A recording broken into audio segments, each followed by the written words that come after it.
We have strategically placed some microphones around the room, and following today's presentation, we'll open the floor to some questions from the audience.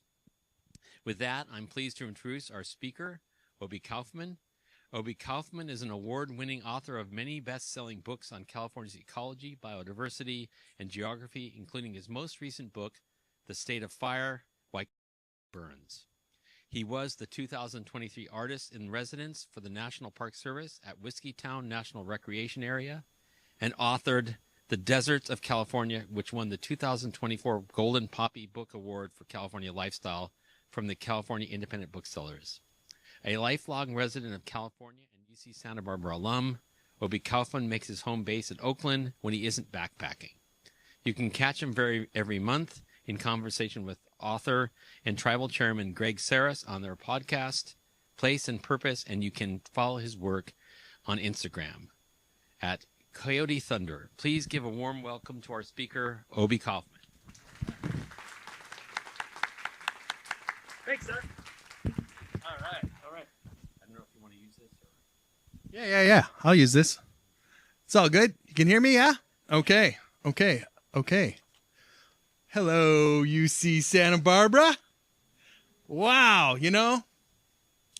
I am the class of 1995. Do we have any undergrads here tonight? Oh, 1, 2. I'm you in 30 years. Yeah, this building wasn't here. What do we have? We have the building talking to us, being really energy efficient, sound inefficient. But yeah, pulling into the parking lot, Campbell Hall, eliciting some sort of like response deep in my nervous system. The building, I got a D in biology. Oh God. The only class I ever failed at UC Santa Barbara was art, painting specifically. I spent most of my days, I have to confess, skipping class and heading into the San Ynez Wilderness looking for Chumash art sites. That was my jam. That is what enchanted me about this landscape. And about the process of art making.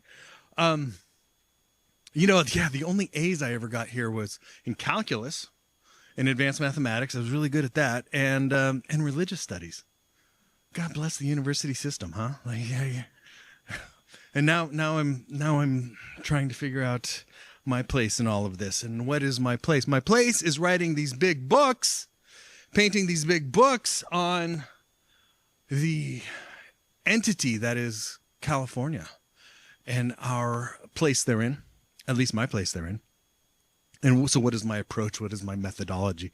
I have it boiled down to 3 things: consilience, and then like aesthetics, and then complexity theory. We're going to talk about what those are. But what I want to talk about first tonight is, like, you can already kind of glean, this is going to be a different kind of wildfire talk.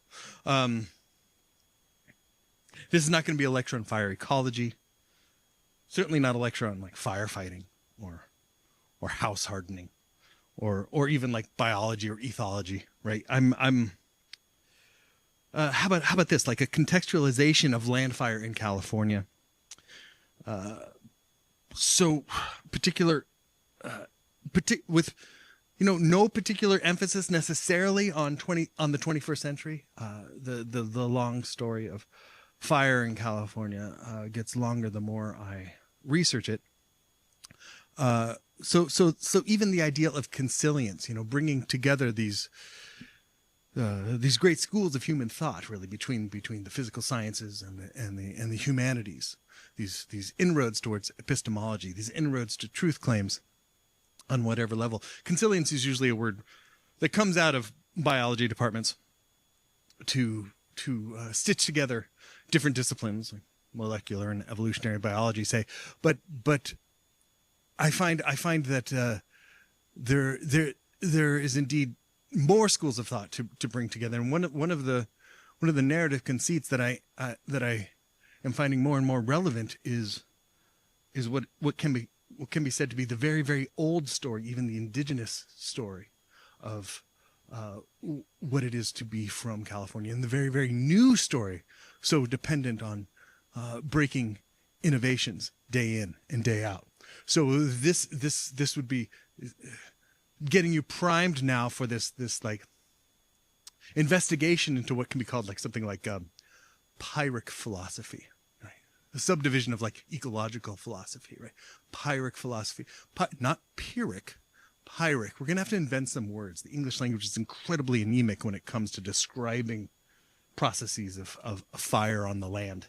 And so I borrow that from Stephen Pine. If you don't know who Stephen Pine is, he's probably one of our country's greatest fire historians. How about that for a vocation? I'm going to have to come up with more words too, like how about well, let's say agriculture that is pyrological or pyrogenesis, like the emergence of co-evolved systems. The emergence then leads me to complexity theory, of course, which is very different. If you're not familiar with what complexity theory is, it's not the study of that which is complicated. It has nothing to do with complicated factors. The study of complexity is the study of any field of inquiry that has these dancing dynamic variables. And what all complex systems have in common is emergence. Emergence in an ecological context might be something like a real honest and candid view of what this novel system might be today. There are no oughts or shoulds in the science of ecology, which is a very difficult thing for me to parse as an artist, as an artist whose work sometimes overlaps into the fields of like, sometimes it has me approaching something like a journalist, certainly something like a science communicator or a policy communicator. This is sort of like the area of my core competency. But then I'm left with this aesthetic thing. What is the beautiful? Well, the beautiful might be something like the harmonious. And the harmonious is that which is, it can't be denied, especially in this, as we are discussing here in this circle, this idea of an ethical truth, an ethical stance, a posture towards truth claims inside of a community. What I wrote today, in order to fully entertain this perspective, the ethical, perhaps even non-scientific conceit is that the core of the human character is not power, venality, or mendacity, but is optimized when engaged in the biophilic practice of engaged reciprocity with the more than human world. So I offer this to you now as a sort of disarming invocation in this hour of panic, in this hour of confusion as to what is happening inside the more than human world. Is it all falling apart? Is it falling together? What is our appropriate attitude towards land fire in California? What is our appropriate attitude towards the biodiversity crisis, given climate breakdown by way of anthropogenic global warming? These are fundamentally ethical questions, and I need the license and the shield that art provides me in order to wade into these deep waters and not to dwell on any other sort of ontology. Okay, so ontology being the study of why things are at all. And the focusing tonight's discussion on land fire in California and addressing a contextualization of that land fire is more and more the focus of all of my work. So this is the sixth book in this long series, in this long walk I had to better understand the relationship of the human and the more than human world, their interdependence, their interconnectivity, their emergence in the 21st century, and their deep origins. ecology is the study of consequences and network relationships. Consequences is a ethically tinged word as well. Like I could have used a word like a cascade effect. That certainly would have worked fine synonymously within habitat, space, and time, and certainly from an anthropogenic point of view, or even a pyrogenic point of view.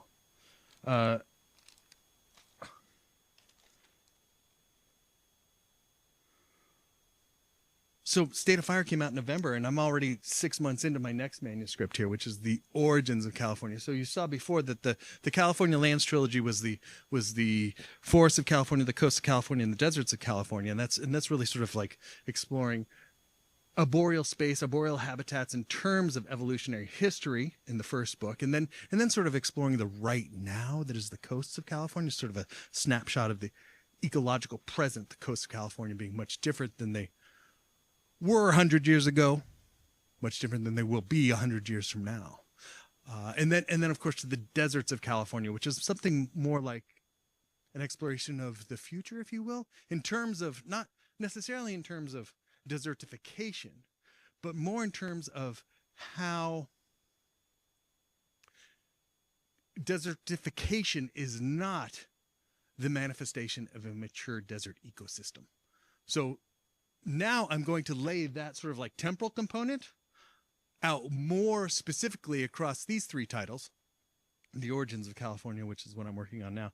So I started this talk tonight, inventing words, right? And I invented a genre to describe the very specific sort of character of California that I wanted to describe, that I saw hadn't been described. And that genre is the field atlas, right? This sort of, it's not a field guide. I'm not gonna tell you what the what of things. It's not a road atlas. If you want a road atlas, you can go get a road atlas. That'll tell you where things are. I'm not even really concerned with where things are, which is a strange thing to say for a thing calling itself an atlas. But I'm more, and it's not even that I'm so concerned with like the how or the why of ecology. It's not the how of nature that interests me so much, but the meaning of nature. How does it interface with the experience of being alive and connected to this organic living matrix, this system of life, this identity. And what is the identity of California? Well, it turns out California itself is a pretty modern entity. California itself is not much older in ecological configuration than the Great Pyramids, about 6,000 years or so. California itself is an artifact of human stewardship since the mid-Holocene climate optimum, as they call it. When indigenous sovereignties, over 150 nation states, city-states, tribalates across California, each of them speaking a different language. I mean, you have to remember that across the California floristic province and beyond into its deserts, there are as many tribes and individual cultural identities as there are on the rest of the North American continent outside of Mexico. And there is also, correspondingly, more languages spoken here. You'll notice that I'm clearly talking in the present tense and not in the past tense. It's very important to talk about Native peoples in California, not in the past tense. It's an unsuccessful genocide. A genocide denied. More languages spoken here than the rest of the North American continent. There's more languages, native languages here than there are identified by the Los Angeles School District. I think it's like 153 or something like that. And it's a worldwide phenomenon that whenever you get that density of indigenous languages, you also get a corresponding density of biodiversity, endemic biodiversity to be exact. And that is indeed what we found across the California floristic province. So given that, what I have learned then and what I criticize about my previous books, and that I hope to address in my new books as I'm working on them, is this sort of human-shaped hole that I've got in these old books, right? Like, in my love, in my delirium towards all of the magnificent biodiversity that California expresses, I've forgotten that this whole biogeography of the place is largely an artifact of human technology applied to the land. And getting right with that, I think, will lead, to go back to this book, The State of Fire, right? So that is what fire revealed to me. That was my own private apocalypse that has now determined this new quest inside of myself. And what that quest is, to be perfectly candid, intimate with you all, is to ask myself, like, how do I be from here? My mother was born in the California Floristic Province. Her mother was born here.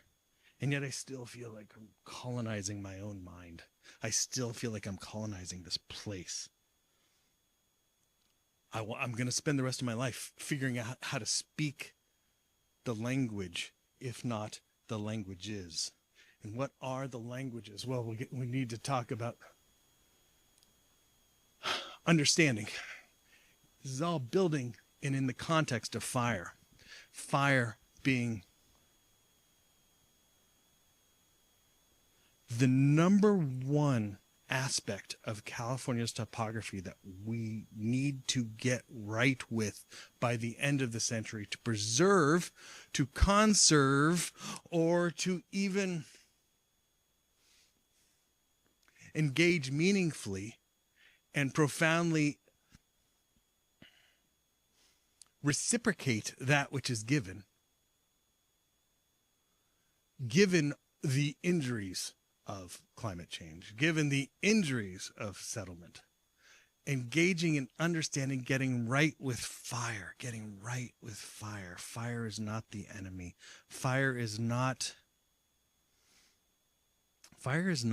In California ecosystems are so co-evolved with fire that it can be said that's so often where fire is understood as the remainder of some equation that has not yet been balanced. Fire can be said to be like a product of the system. Fire is the system. To make an enemy of fire is to make an enemy of the land. Turn on the TV news every night, the story is 100% tragedy, 100% destruction. That is all that fire offers us. And that is a terrible story to tell, when indeed the truth is something like, for thousands of years across California, fire was a companion. Fire was used, interacted with in very sophisticated technologies that have shaped the configuration of California's more than human world. And so how do I even begin to talk about this in a world that is evolving its language so quickly? Inside of this like hieroglyphic lexicon that is the activity of scrolling as it replaces reading as the thing that humans do every day in order to understand things. This is page 17 from my father's doctoral thesis. He's an astrophysicist. He was the director of the Griffith Observatory, and this is just page 17, right? And I have more, Dr. Kaufman's son was going to be a mathematician. That's the A in calculus, right? But the aesthetic analog. When I found these paintings, I just took this a couple of weeks ago. It's Painted Cave. What's happening here? What's happening here is we have an artist who is communicating to their community core truths about the community's relationship with the more than human world. Like, ooh, that's my job. Chumash artist, and show them, this painting of Mount Lassen reflecting. If they would, Yeah, this is a tree. That's a what? Right? Like the specificity of cultural, we call it linguistic relativity, right? Or we call it that very specific idea of understanding that it exists within this complex web of semiotics that we can show each other quickly, and you understand immediately this. Nobody in this room has any idea what they're talking about here. Nobody in this room has any idea what we're talking about here. There are people in this room who understand a lot more about this than I do. Yeah, talk to somebody of, one of these kids wandering around here. So let's move, moving on to voice and time and character as I, sort of describe my power as a cartographer. This idea that I get to focus on what is important, right? There's the Yuba River. Notice there's no roads. I don't care about roads. I don't care about that stuff that's like 500 years, all this LEED platinum building, this all be returned to the dust from which it is made.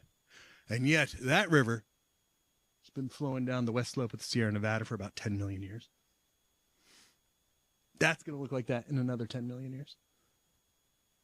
And this map to the right here, this is the map of California 10 million years from now, when by way of its regular conveyance, the San Andreas Fault brings the peninsula of Baja up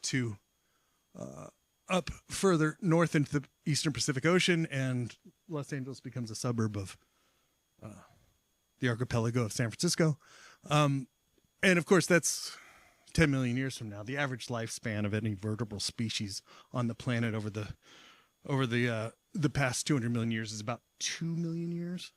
We're about 500,000 years into our residency here on the planet Earth. So I think also, like, given the principle of like island biogeography, like will placental mammals even like be the thing?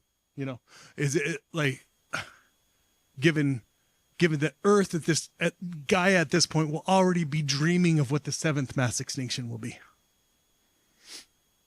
It's a reassuring thought. I don't find that a creepy thought at all. Nested voices like this is a contrivance of my invention for the Forest of California, and it also sort of represents a quality of my voice, right? You can already see by how I'm going on here is that I've taken a long time to really figure out sort of the defensible space. Hey, there's a fire person term.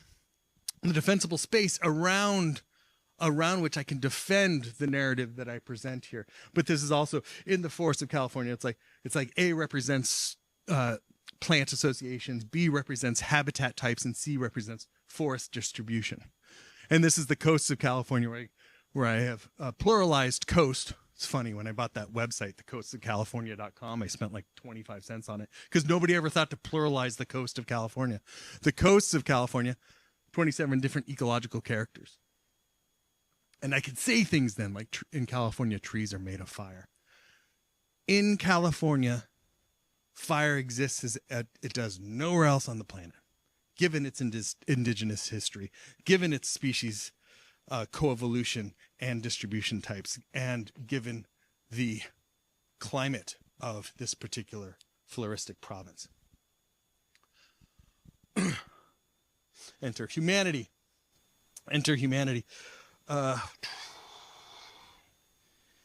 Humanity now interfacing with lithified sunlight, if you will. That is what a fossil fuel is, after all, isn't it? Deposited deep in the earth, carboniferous marine diatomic life, when biology turns towards geology, only to be manufactured again by this anthropos, which is certainly again affecting the geology of the planet, the atmosphere of the planet, given the anthropos' ability to impinge upon Gaia, to play with core aspects of biogeochemistry, physicality, these core processes. Since the last glacial maximum 18,000 years or so ago or so since humanity so successfully found their way here, and the collapse of these Pleistocene ecosystems across what can be called the California Serengeti, when 24 species of herbivore that weighed in excess of 100 kilograms died in 10,000 years in the early Holocene extinction event. There was a Pyrrhic transition. That's what Stephen Pine calls it, where you have all this grazing pressure, like sage plants, purple sage, just like, nibbled right down to the nub and bounced back. It's called pruning. It's called adaptation towards grazing pressure. It's called then replaced with these fire technologies. Come humans with this grand tool. So we get this pyrogenic agriculture beginning to develop.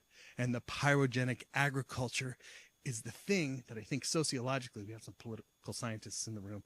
We'll probably also have some anthropologists in the room too. This idea that like pyrodiverse economies across California, reliant upon mixed severity mosaic burn patterns in order to address endemic fertility in the landscape.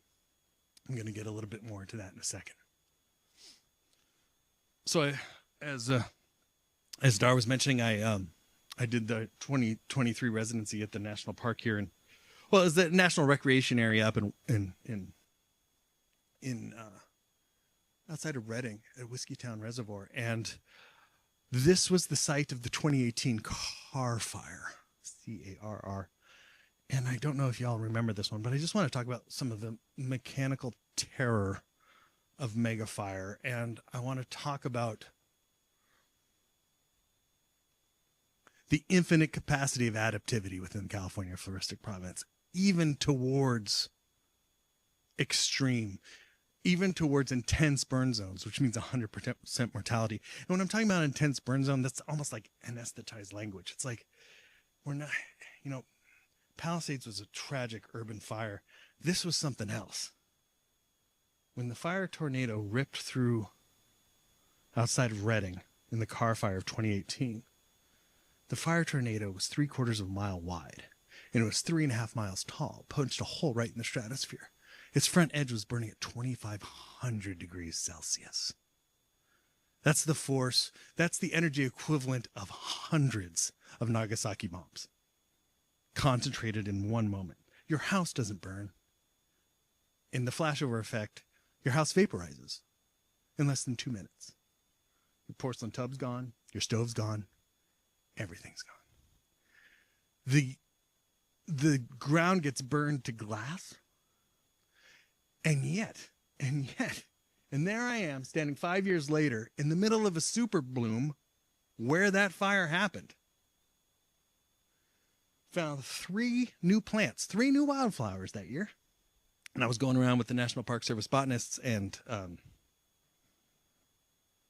we don't have names for these flowers. We know what genus they are, but there's 3 different species that still don't have names, that were in the seed bank for 180 years since the Carr Fire last happened. So deformed was this entire landscape. I mean, the Whiskey Town Reservoir is a reservoir. All the plants were invasive. This place had been designed by humans for several thousands of years with hunting grounds. It's an incredibly interesting landscape, but wholly anthropogenic. What is natural? What is wilderness?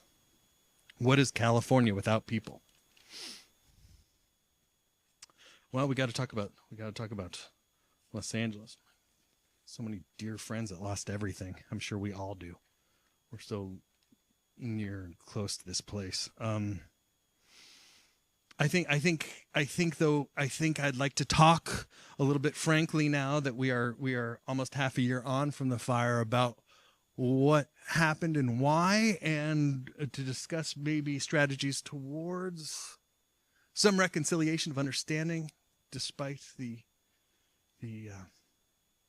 inapprehendable terror of this devastating urban fire. And I think that's an interesting way to look at it, that it's not a wildfire where houses burn. It was an urban fire. It was an urban fire that of the likes that was completely unable to be fought with any municipal fire department anywhere. And you look at these pictures of the Palisades from before the developers moved in. This was a burn plain of the Chumash. They burned it every year for food stores for dozens of species of. Well, we're talking nuts, we're talking acorns, we're talking berries, we're talking tubers, we're talking rhizomes, we're talking of all manner of plant proteins that were pyrogenically harvested, sourced and harvested. And this gets to like this idea of like cultural ascendancy. It gets to real like Christian metaphysics also, like this idea of like what started in Babylon, this idea of like sow and till agriculture, depletion, exploitation, extraction of soil fertility, that is not, when fire isn't engaged, as a companion and not as an enemy present. What fire does in these mixed severity burn patterns, that it shocks the ground with incredible fertilizer. We're talking about nitrogen, phosphorus, potassium. And then you start adding things like anadromous proteins in there, and you get a rich stew of some of the best soils in the world. Of course, if fire in California will not be denied. Fire in California is always on the way. Is fire alive? Is fire alive? Well, I almost want to posit something like I want to bypass the question in order to answer the question. I think that's what Linnaeus did when trying to understand what a species is. And it's almost like this new modality of life, above domain. There's biological life, which includes all of the taxonomy that Linnaeus came up with and more. Biological life, but there's also ecological life. I think that it is worthwhile to consider fire as ecologically alive. It is the thing that consumes and devours. It sleeps, it propagates, it reproduces itself. It hunts. There are so many aspects of fire that seem to indicate that it's something like life, something like a companion. Of course, if it were to speak, California's fire speaks in 1,000 dialects, but mainly 2 languages, really, across Northern California and the woodland areas, right? Which is severe fire debt, and the bill is coming due. And down here in the southern ranges, right, the transverse and the peninsular ranges, where a fire glut has deformed any analogous historical regime pattern. Understanding that, then, if this is an urban fire, then don't we know how to expel fire from the urban space? If it's an urban problem, then we're talking about things like fire hardening. Then we're talking about landscape design. Then we're talking about our behavior, which is a lot harder to understand sometimes than fire behavior. I like this drawing. This is a rough draft drawing of the one that appears in the book, State of Fire. I kind of like the lyricism about it. It's a very rough sketch of the past 8,000 years in terms of big climate patterns across California.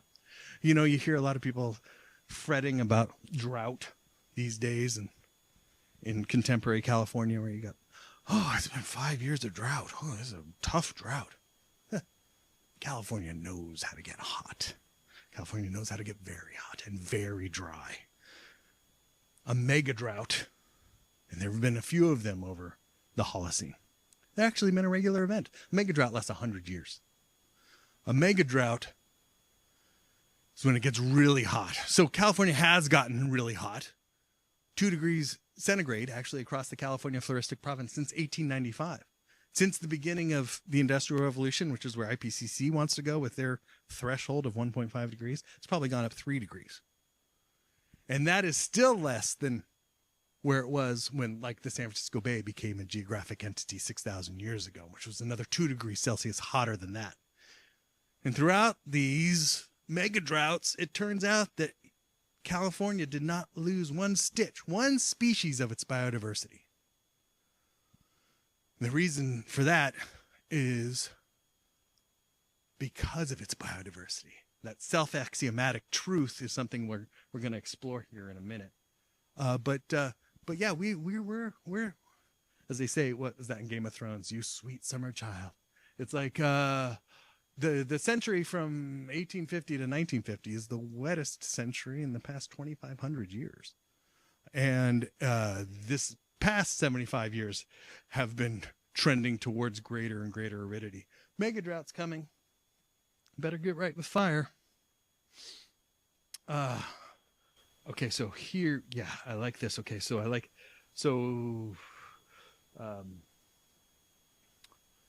here's a list. I pulled this out of Malcolm Margolin's book, The Ohlone Way. If you haven't read that yet, you should pick up a copy, please. This is a menu. It's for dinner. These are all these pyrogenic foods, and it turns out when you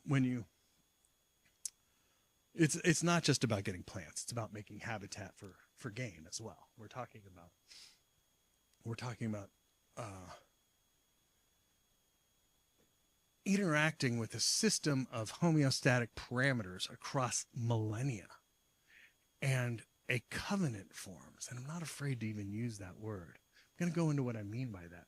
Between arboreal habitats or whatever, or grassland habitats or oak woodlands or whatever habitat, or wetlands, or wherever you want to find it, and those human stewards, to engage all of these adaptive systems, the engaged elastic and parameter set of the food store. And it's worthwhile to think about some of these philosophic questions. And Robert McFarlane in his new book, Is a River Alive, which is now on the New York Times bestsellers list, and a must for everybody in this room to go understand. He asks 3 questions. He's like, does a forest think? Can a mountain remember? And is a river alive? And this is this broadening of this ecological life that I'm suggesting is true in understanding how resistances form inside of adaptive cycles across habitat space. Okay, so let's talk about carbon emissions. Here's some napkin calculations here of just as far as like we got 370 million tons of 41.6 billion tons. That's about half of 1% is what California does, but it's better to do per capita. It's about 7 million tons per person in this state, as opposed to like Wyoming, which only makes 55 million tons, but they're about 96 tons per person. It's much greener to be together. If carbon emission zero is the plan, okay, it seems like that's out the window now too. I mean, the age of climate prevention is done. The age of climate adaptivity has begun.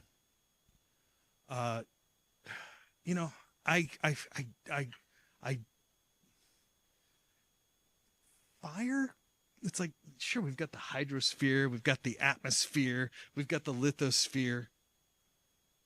The thing that burns, that's the biosphere. The thing that burns, life burns. I'm not afraid of burning. You're burning right now. I mean, it's amazing to me that the consequences of this, of course, are that we've broken the cycle of ice ages. I'll make a bet. I mean, you guys might have a different opinion. The whole Holocene might just be an interglacial period in the Pleistocene, and I don't think it's that way. I think we've broken the system. How do minds change? What have we got here? What is this thing? When I say, I like this idea of like institutional thought. Like, where do ideas come from? How do policies get enacted? What is my role in all this? I'm not running for office. I'm not doing a research paper. I'm not a field scientist. Poetry, I'm getting more and more. I like that word. I like that word even more than art. Poetry, and I'm not necessarily talking about this. I'm not talking about making verse while sitting on a rock or something like that. I'm talking about the vanguard of language. I'm talking about understanding how these semiotics work in order to ask the right questions that inform something like scientific inquiry. Where do values come from? Well, it comes from this realm of poetry. And the poet then is that person that creatively imagines some space and shares that space with the community. So you could talk about the poetry of cooking, the poetry of teaching, the poetry of flower arranging, the poetry of land medicine. And it begins to break forms in order to reignite. I mean, here's the colonists, right? I watched There Will Be Blood last year for the first time, and then I watched it again, and then I watched it again. And here we are. Like, I noticed in the way that, if you haven't seen the movie, go get it. Paul Anderson, the movie, like, the Kern County becomes this like desolate wasteland. There's nothing. There's no trees. There's no, the landscape itself is void, like bleeding. The blood I think he's ultimately talking about there is ugh.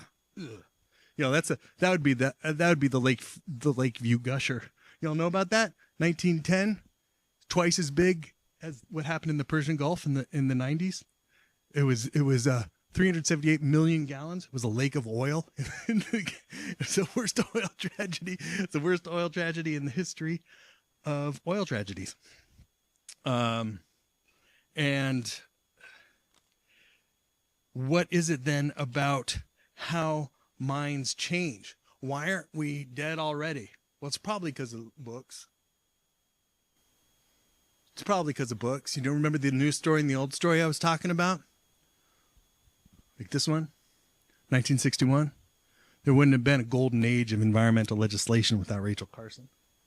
Golden age of environmental legislation. I'm talking about why the Clean Air Act passed in 1971 with 98% of both houses of Congress.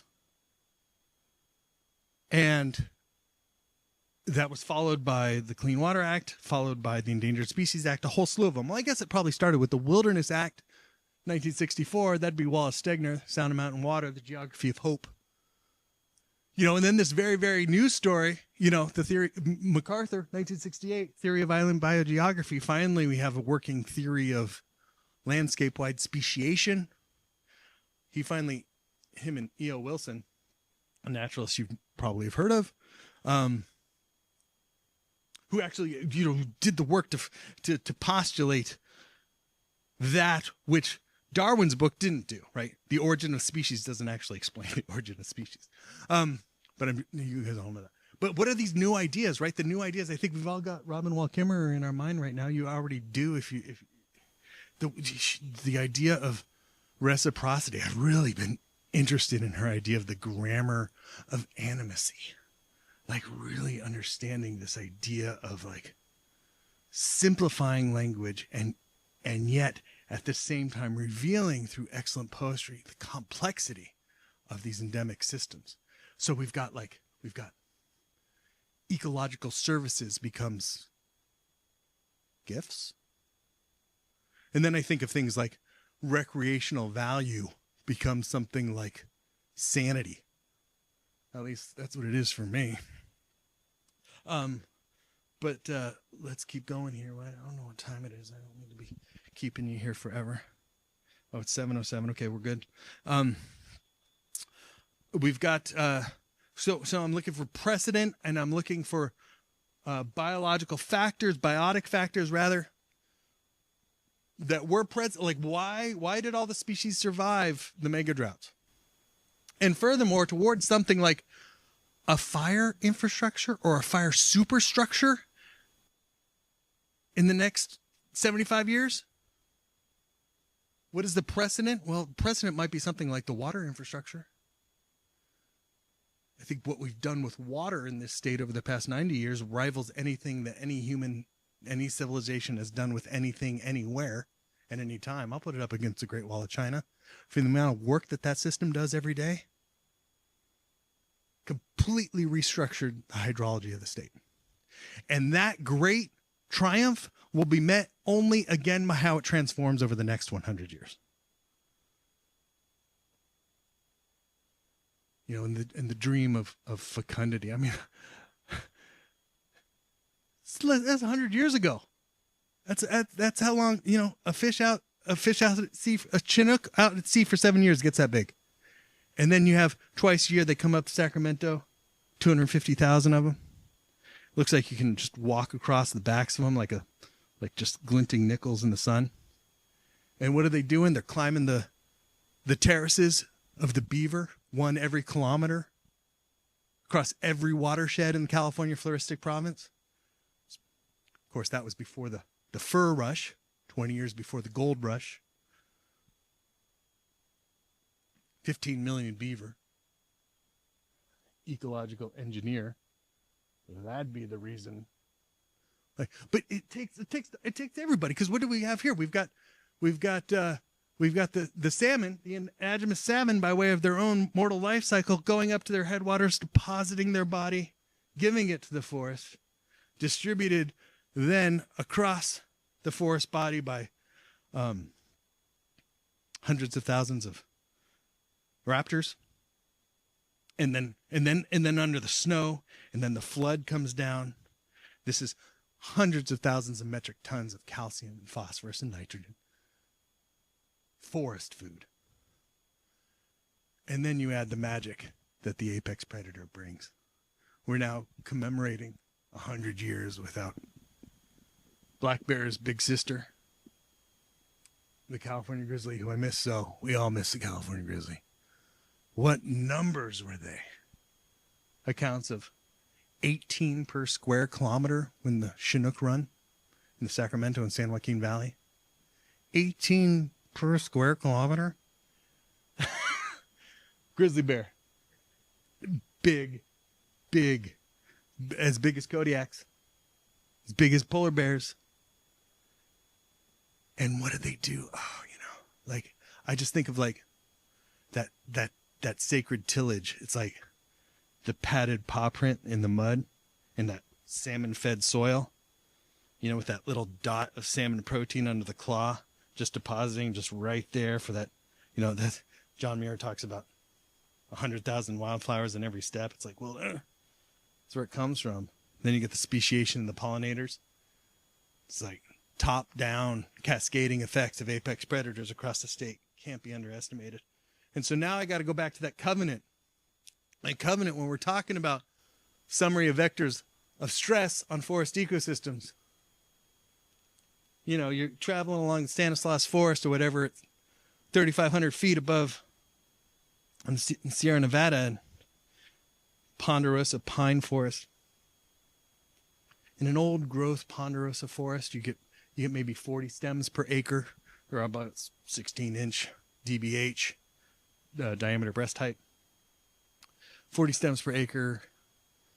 You could see through the forest. You know, ponderosa trees are like self-pruning with fire because it's regular fire. Fire every few years comes through.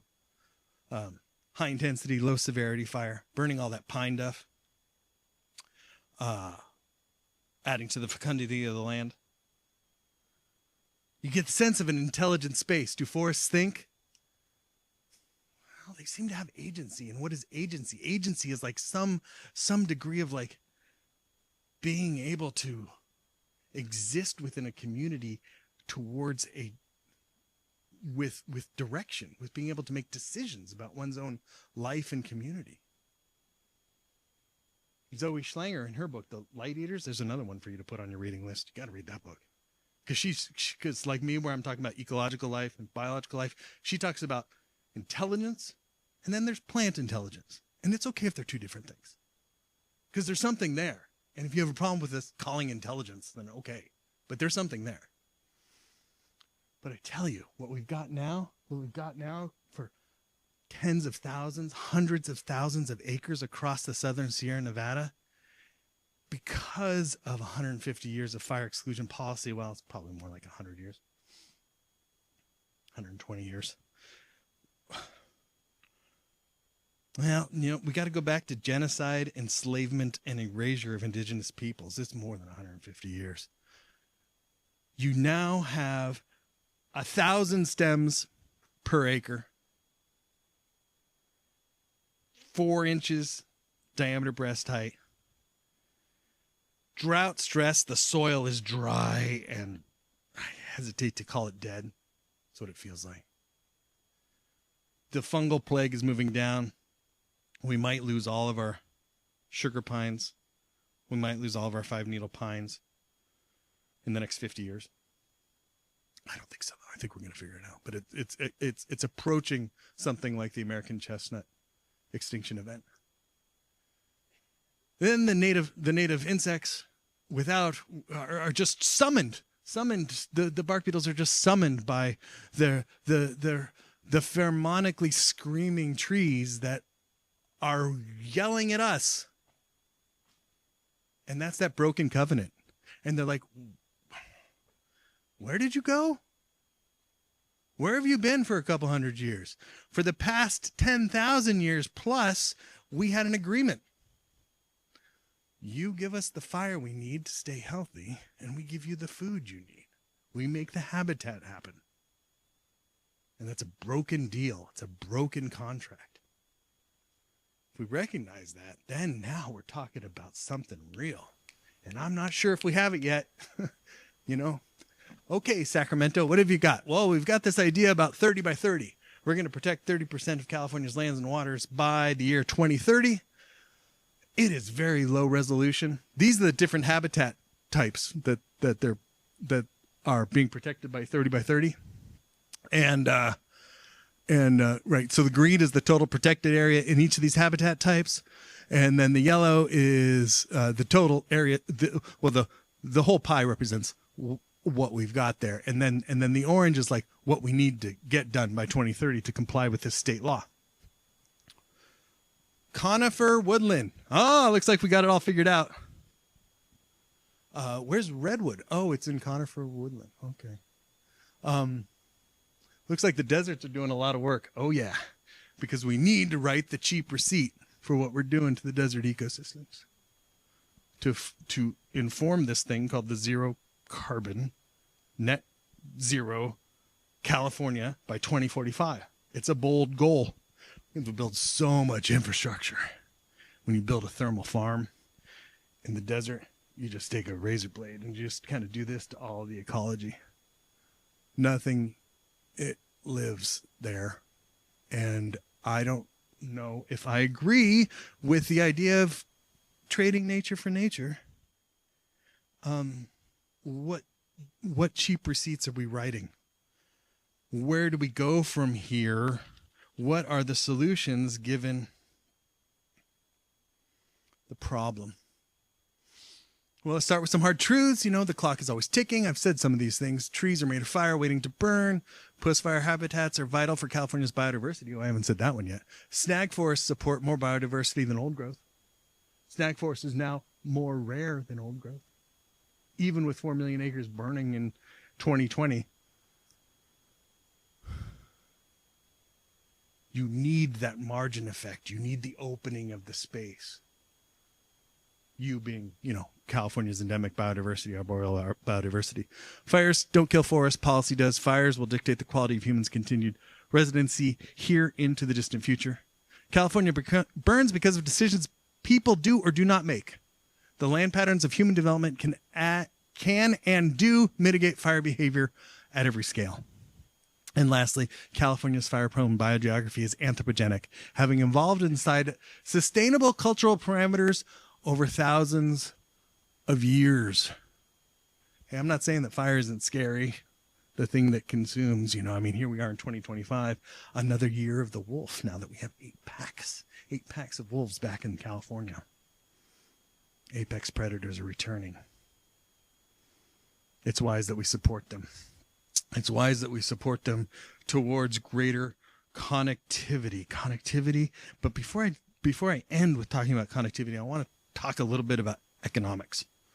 And I want to talk about what, like, the institutionalizing of something like, okay, so we have so many bad models of healthy economics in the state. We have, well, the gross domestic product says, oh, California is fantastic, right? 4th largest economy in the world now, overtaking Germany this year for gross domestic product. And I don't know, I don't want to go too much into this theory, but it's just like the GDP incorporates all of human economic activity. The more debt you have, the higher your GDP. Like it's the whole bucket. And when you're looking at stock markets, well, I mean, is that economic health? What is it when 3% of wealthy investors own 50% of the national stock body? You know, like, what kind of indication of health might that be? Isn't that what we want? Some indication of health. I mean, I would like to suggest something like something like an eco-equity index, where this is like a synthesis of qualities that deliver a metric of landscape health and its human community. And this is the kind of thing that the real estate and the insurance company should do. Real estate and okay, so those 2 sectors alone are, what, $400 billion in California's GDP. California now has a $4 trillion GDP. So we're looking at close to 25% of California's entire economics is wrapped up in insurance and in real estate. And now we've got insurance companies pulling everybody's policy. Sure, you're experiencing that in this county. Insurance companies don't want that. That's bad for business to cancel customers because of where they live. It's like, well, why isn't there a better measurement based regionally that in the aggregate then is some relevant metric of how we're doing? Like we can apply new systems of economics. And what would that even look like? Well, it's almost like post-political. It's almost like this merging of public and private equity to make this actually happen. Last week, I was up at a place called Lookout Slough. That's Mount Diablo in the background. I'm right on the Sacramento River. This is Sacramento River right there. And this is a 6,000 acre project. That's what this is. So this is a restoration landscape in order to accommodate the endangered species requirement for the Delta smelt, Sacramento perch, and a couple of other species as well. This is just fish habitat restored. This is not for people. This is a miracle landscape. This was cow pasture for the past 100 years. And now it is seasonal wetland. This is California figuring it out. So this is private equity. Okay, so the state of California has spent over the past 20 years about $14 billion on the Delta just to figure out its ecosystem. And they don't have much to show for it. I think Doge would be appalled. But they didn't have anything to show for it. This got done with private equity for $500 million in 5 years. And this is what they did was the outfit is called Ecosystem Managers Partners, Ecosystem Partners and Ecosystem Management Investors. Whatever the name is. What they did is they got a contract from the state of California to buy the land after they delivered the project. And delivering the project is the key, right? Because you can imagine the paperwork. You can imagine the army of lawyers. You can imagine the permitting process. What does something like that look like for fire? What does something like that look like over this governmental entity, this national entity. I've been on a couple of prescribed burns here. That's what these purple areas are here for. Look how much fire is here all the time. And this year, the Forest Service has never been so underfunded, has never been so ill-prepared for the next fire season. And the big fire is coming. It might not be this year, it might be next year, it might be the year after that. But we're going to see 5, 6, 10 million acres go up. We're going to see mega fire like we haven't seen. We're going to see, I hate this prophecy of just like more paradise. There's so many cities up there that are in the path of this, And yet, what if I were to tell you that therein is the opportunity, right? So it's like this community, like you have prescribed burn associations here in Santa Barbara. It's like getting everybody involved. It's like getting burn boss certification. It's like, well, how do we get 1 million acres of prescribed burns on the land per year? Well, how about if we have 1 million homeowners, 1 acre at a time? What if we made having fire resistant land more valuable than not? What is the nature of value, of land value? Historically, it's been like what you can pull from the land or what you can put on the land. What if it's the land itself?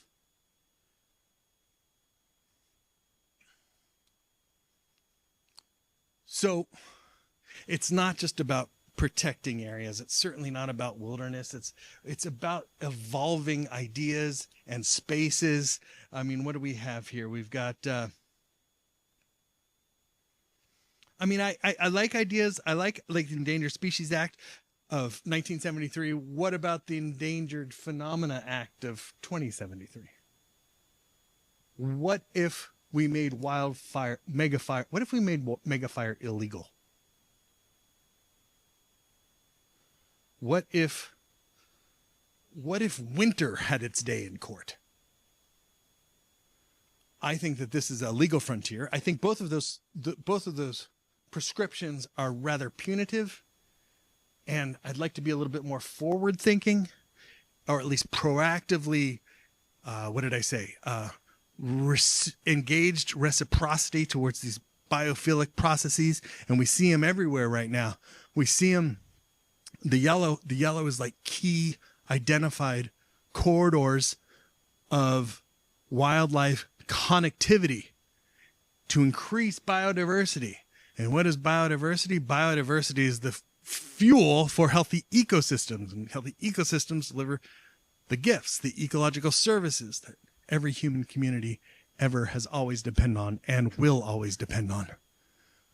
We've got, I think the two ones that I'm still jumping up and down about are the Wallace-Annenberg Wildlife Crossing here down in Highway 101 that connects the Santa Monica Mountains to the Simi Hills. And it's by way of this one piece of infrastructure will the Southern California population of mountain lions be saved from genetic isolation and simplification. One piece of infrastructure, largest wildlife crossing in the world. It's not going to be open until next year, but animals are already using it. It's like one of these amazing things. And through this project, $100 million project, was spurred the 2024 Wildlife Crossing and Road Safety Act, which now makes by law that every road design ever to be built in a future California must have wildlife mitigation, crossing mitigation in its schematic on day one. And also provides the funding for 24 more wildlife crossings to come. And so, how about that? That is defragmenting. And you see. So building infrastructure is good. Also taking it away. I think that is beautifully juxtaposed with the miracle, the negotiated miracle that is the removal of the Klamath dams over the past year. The Klamath River dams, 4 dams, they're now gone. 20 years ago, if you had asked anybody on the planet if that was at all possible. It was 100% no 20 years ago. And now, with the removal of the final dam 4 months ago, the week after, not the month after, not the year after, but the week after, the first coho salmon returned to spawn in a place they hadn't spawned in over 90 years. And to that is the key point of for everything, every piece of despair, there is a point of hope and despair. Maximizing connectivity, not only between habitat spaces, but between members of our own species. Imagining fire not as an enemy, but as a companion. Okay, I'm going to leave it.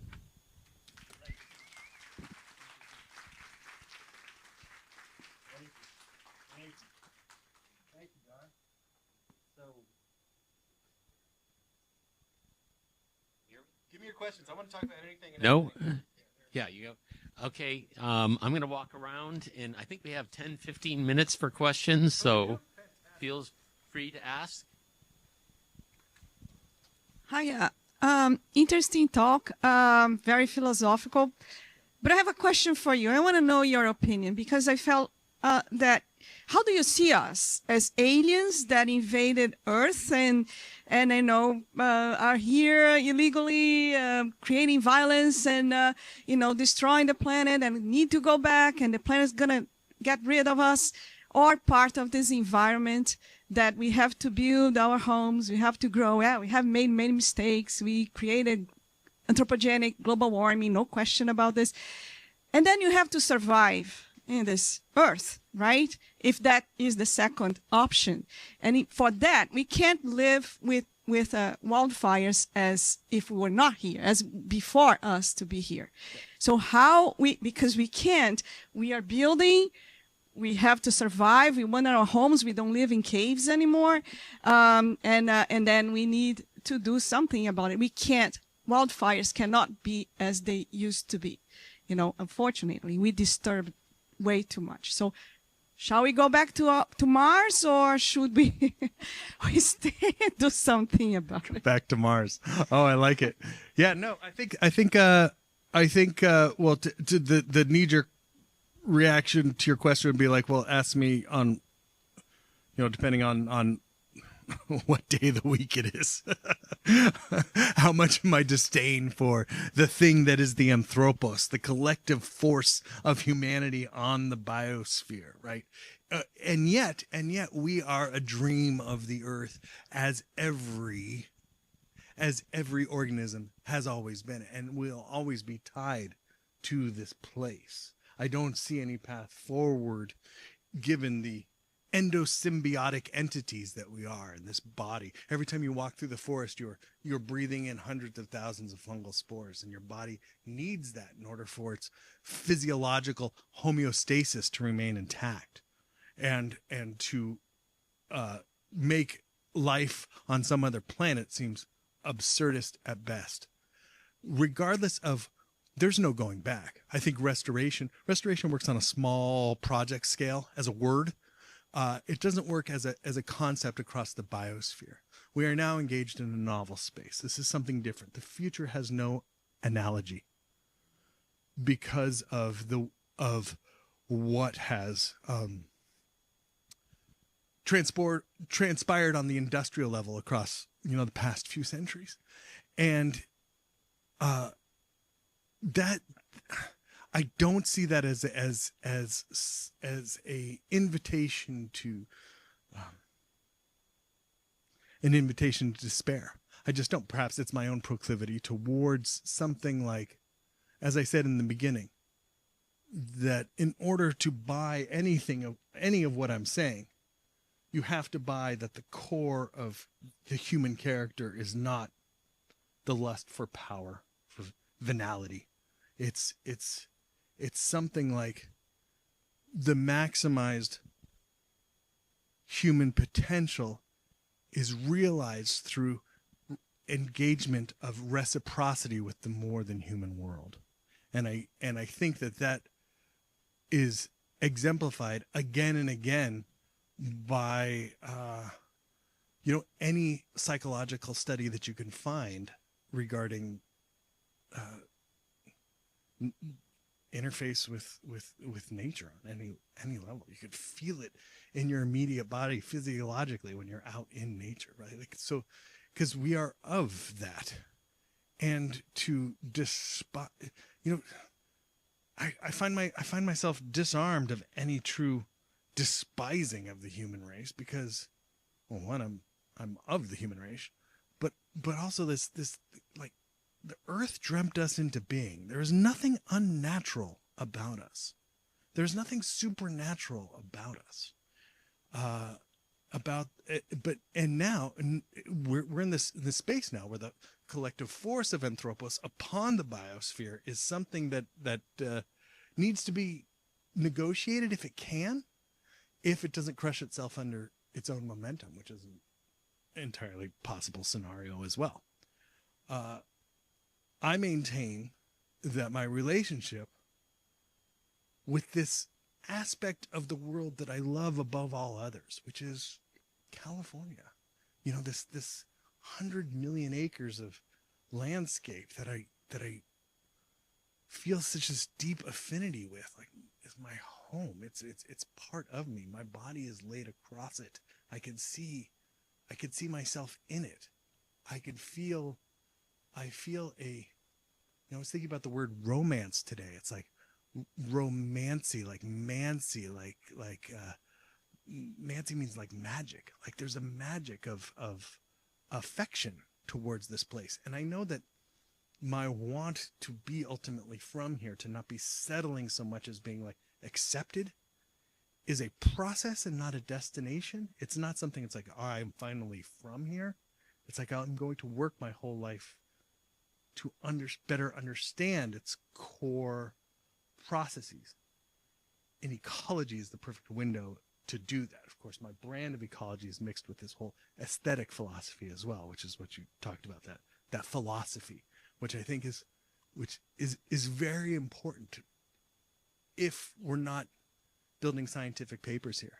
It's funny. It's like, getting back to the language. I was talking with where's Sarah? I was talking with Beth Pratt the other day, who was intimately involved with the Wallace-Annenberg Bridge.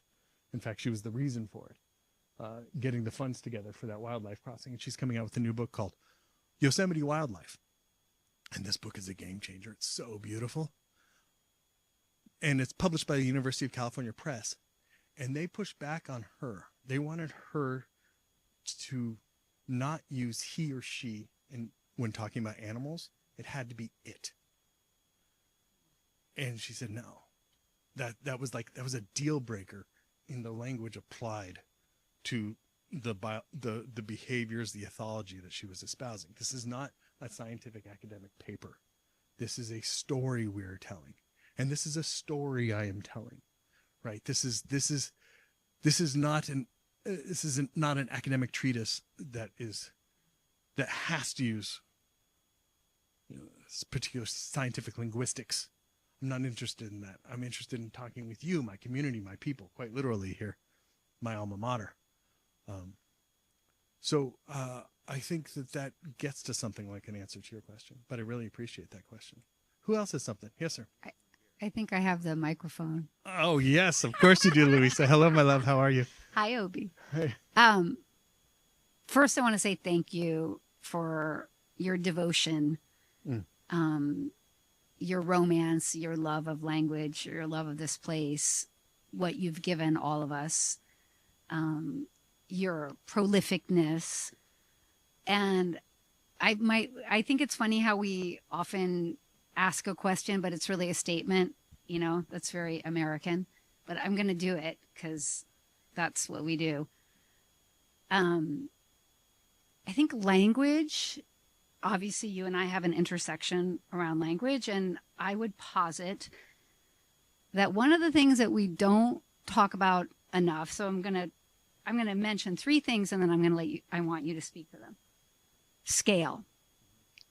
I think we really minimize and engage in denial of the difference of the scale of the amount of humans who inhabit California now, and the amount of cars and homes. And if we go back to the Malcolm, the indigenous peoples scale, which Curtis and I were talking about, on some level, Gaia kept things in scale, because if it was hard to survive, your tribe maybe was only 80 people.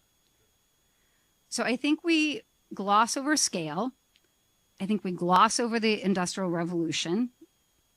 I also think, for me, where I'm landing is that most people who inhabited this place we love so deeply, and one, did not consider them in any way separate. It was all interconnectivity. It was not a human-centric lens. The whole cosmology and theology and language and way of life didn't start with the humanism, and circle out with everything else being secondary. Grizzly was more important than human to the humans. Salmon, these were revered creatures. And I think animism, Dean and I were laughing that people still ask the question, does the forest have sentient intelligence? Is fire alive? To me, that's the most absurd question. I can't wrap my head around that we've come so far from animism and into such a dead human-centric lens that we're asking that question. No peoples who lived here would have asked those questions. They didn't have a word for nature, by the way. And so I think, for me, the way it's going to shift is also theological, and you and I grapple with this, because unless your worldview is animistic, if your worldview is human-centric, we're never going to be in harmony again. That's what I believe. Because we're not the center of the universe. And we need to accept, I believe, that Gaia might reduce our numbers. Because we're so out of balance with scale. We have so broken the covenant that, the dams are going to break. Even if they're not removed, some of them are going to break. And the fire is going to come, and I think this beautiful, it's a loving idea. It's not hating humans. We love ourselves and love our fellow creatures more when we are fully in an animistic lens of reverence. That's love.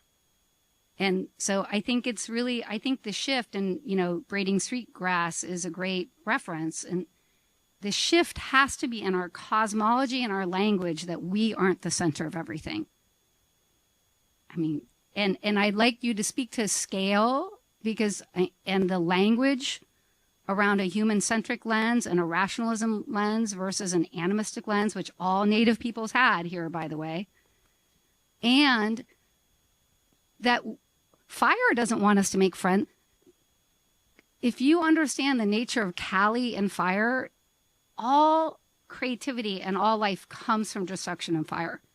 Every cosmology on the planet besides ours understood that. But in harmony and scale, the Pacific Palisades is not going to spring forth with blooming wildflowers. Got it.